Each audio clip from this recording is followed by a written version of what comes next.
Урматтуу калайык, урматтуу шаардагы маршруттук таксинин ээлери жана айдоочулар.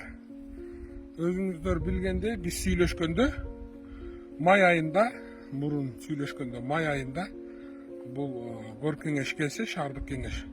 Ошондо маршруттук таксинин бааларын 15 сомго, ал эми мектеп окуучулары менен пенсионерлерге 10 сомго деп сүйлөшкөнбүз.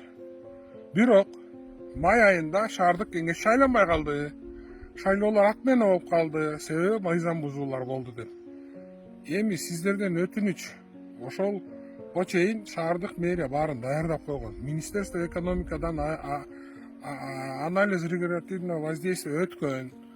1 айдан бери, 2 айдан бери ал илинип турат сайтта. Баардыгы даяр. Эми кор кеңеш келгенге чейин кичине күтүп турбайсыздарбы? Сиздерден сураныч. Мына июлдун 1-inde шайлоо коюптур. 10-июлга чейин шайлоолордун жыйынтыгы чыгат. 15-июлга чейин мандатын алат. Андан биринчи маселе болуп ушуну карайт деген ойдобуз шаардык кеңеш деле. Ошондуктан мен сиздерден суранамын, өтүнөмүн.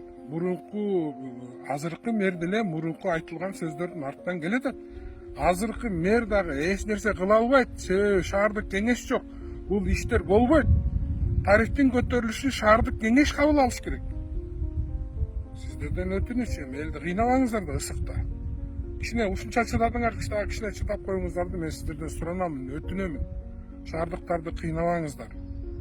Шаардыктарды кыйнабай, маршруттук линияларга чыгып, шаардык кеңеш шайланганга чейин күтө туруңуздарды сиздерден суранамын. Рахмат.